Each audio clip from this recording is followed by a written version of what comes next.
Hello everyone, this is the HX100 from BetaFPV, featuring 1103 8000 kV motors. It comes with black 65mm props, Run Cam Nano 2. Inside is the BetaFPV 12 amp all-in-one flight controller and ESC board. The VTX switches between 25 milliwatts and 200 milliwatts. Bottom plate looks like it's 2mm. Motor post, I'm getting 102 millimeters. As I have it set up, it comes in at a little over 45 grams. BetaFPV is calling it a toothpick drone. You also get a set of 48mm quad-bladed props and a BetaFPV support card. And I've got another one to give away, but not in this video. I'll make a giveaway video following this video, and I'm not doing that to string you along. I'm doing that so that we can have a dialogue down in the comment section below about the quad and the review video. The second video that I do will be the giveaway video where you need to come back, leave your one comment. Then the random comment picker can select that one person that just leaves their one comment. Make sure you subscribe and ring that bell for your notifications. Now let's get to that flight. So I'm flying it as it came out of the box, and I am using the 65mm props, but you'll see that they're blue, and that's because I beat the sin out of the black ones. I've actually had this a while, and you'll also notice that I'm flying it on 3S. On the BetaFPV website, they say that the two-bladed props are for 2S, and the 48mm four-bladed props are for 3S. But I've been flying it on 3S with the two-bladed props just fine. So that's kind of up to your discretion on whether you want to fly it like I did. I did not read that initially. Initially, this wasn't even available on BetaFPV's website. And that's kind of a delay. And I bought this from Pyrodrone a while back, and I've just been flying it and having fun.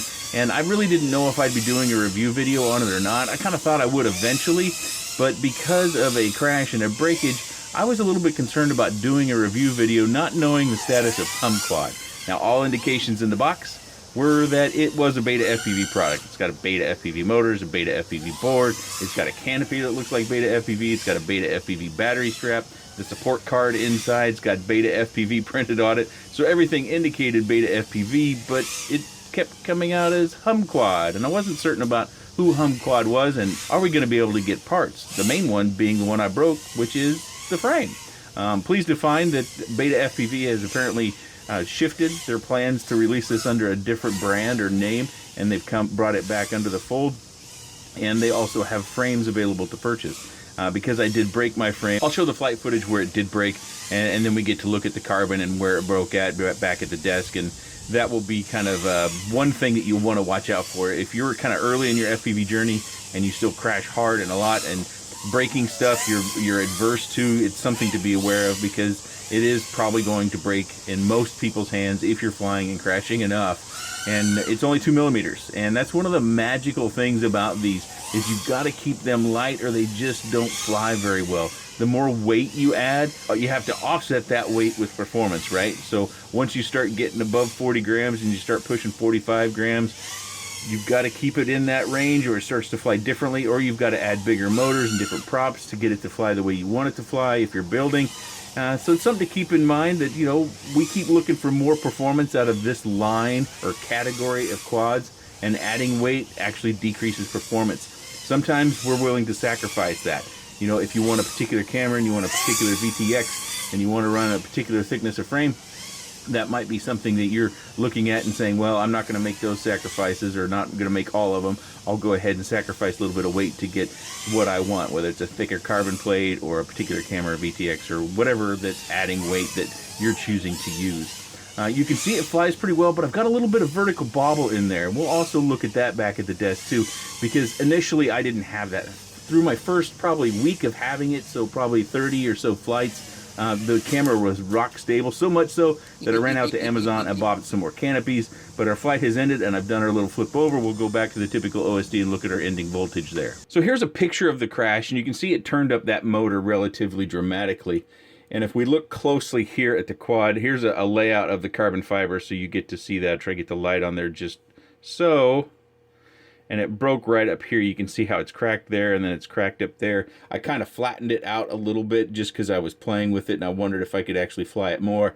But it's too weak. The motor vibrates, so I can't really fly it cleanly very well. Eventually it would probably end up snapping off, and then I'd probably end up damaging a motor wire. It's not the absolute most durable, but I think you're going to find that in the category that if they fly really well, they're not that durable, because you do have to sacrifice that weight that we mentioned in the flight footage. As far as the vertical bobbles, that stems from this foam, which kind of stabilizes the canopy, and after some crashes, that foam seems to break down a little bit from impact, and so you can see there's a little bit of a daylight through there. Well, you might not be able to see the daylight. Hopefully you can see that well enough. And we've got some movement in that canopy. Now, of course, we can bring out our own foam tape. We can stuff it underneath there to stabilize that, so that should be a quick and easy fix. I do like this canopy, but I do think they need at least one more position, because you can see it only secures on each side. I think that it needs one more position out front, and so then we need to add a little notch like we've got over there out front in order to secure this canopy down even better. Then we wouldn't really even need the foam. The foam doesn't seem to provide anything other than canopy stabilization. It's a cheap way of them being able to do that, but I would just prefer that we have another little stub out here. Of course, that's probably going to add about a half a gram, especially if you use a metal nut and screw. Now, take a look at this, at how close this is with the antenna. I was initially concerned about this. Get a top view there. So it comes kind of over the top in some cases not. But I didn't have any troubles. The canopy or the antenna is very stiff and it doesn't seem to waggle.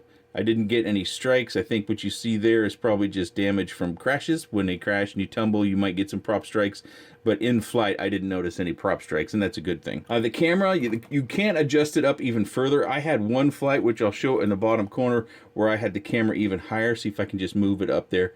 So you can see this is about an estimation of where I had the camera during that flight, and you can kind of see that it looks like you get a lot of canopy in view, but you actually don't. So you can actually move your camera angle up further than you might think you can without getting the canopy in view. And it does look like if you look closely at this edge, it doesn't necessarily follow the original mold. It kind of comes back.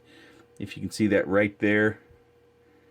I don't know how well it's coming through camera, but it kind of loses its linear or its shape, to where it kind of changes shape a little bit to give us some more camera angle. And this is not real thin plastic. This is actually pretty hardy. As you can tell, my canopy held up just fine in all my crashing and tumbling, and I'm kind of happy with that. I just wish it had that one more point to secure the canopy down out front here. BetaFPV motors I do find to be a quality motor. I find them to be a little bit smoother than a lot of other motors in this same category. I did secure down the motor wires with my tape. If you choose the FR Sky version, it does come with an XM, not an XM Plus, so just an XM, and that won't give you great range, and it's right here. I'm not crazy about that position, so I decided to add a little bit of that UAV battery pad to each side to keep pressure from when every time you'd land. I didn't want it coming down on that receiver, then that receiver hitting various components on the board. I wanted to provide a little protection, so I used a little bit of that battery pad to put it over the top in order to kind of keep myself from banging that receiver and also banging the receiver into the board. Of course, I've got my battery lead secured down with a zip tie off the arm. I found that worked just fine. You can see that we have a fairly good gap around our USB port, so that shouldn't be an issue with that shifting and then banging into our carbon and loosening up our USB port and taking any sort of damage there. The motor wires, I find they were all tucked away. I had this open, so that wire should not be hanging out because it wasn't originally, but of course manufacturing these things is a by hand process, so you may find that your motor wires aren't necessarily as tidy as mine, or they might be more tidy, who knows. I skipped over at the bottom, but the motors are 4-hole mounted motors, but they're only using 2. So that saves a little bit of weight, but we also still have a little bit of carbon out here front. So that does give us some motor protection in a crash. But again, if we're flying at very much of an angle, we're still going to hit the motor first. It's not very likely that that's going to provide much motor protection unless it's after that initial impact. If you're flying fast forward, then it starts to tumble and it might still hit those edges. But anyways, it's there. It is a good thing. I'm glad they've got it there. I'm not disappointed in any way in that. And as far as the other props that come in the kit, you can buy these off of Amazon. You can also get the canopy off of Amazon. These are the 48mm quad blade props. I've got a bag in my bin over here. I could have put the blue ones on. I did not fly with these. I enjoyed these so much I didn't figure there was any reason, but you may want to. Again, they're recommending 3S on these props and 2S on these props, but I was running 3S the whole time on these props. You might be able to save yourself a gram by taking the battery strap out and using a rubber band, especially a thinner rubber band. That may help to increase your flight performance ever so slightly, or flight time. I did get an extra frame. Let me take this out of the package and I'll show it to you. This frame does not want to come out. Holy monkey. This is a closer look at the frame. I bought this because I broke the original, but we see kind of the structure of everything, maybe give you an easier view of what you're looking for. You do see where we have that cut in the carbon. That's probably how they finagle the battery strap in there after the fact. You also get some mounting screws. I see all nylon in there except for the screws itself, so nylon nuts and metal screws, and they are hex-headed screws, button heads I believe. And then we get another foam pad, which has the insert. See, it uses 3M to stick down to the frame. And we get another battery strap. Where's the HX100 come in this lineup for you? At $120, is it a good value? Is it too high? Is it too low? Would you pay more? By chance, would you pay more?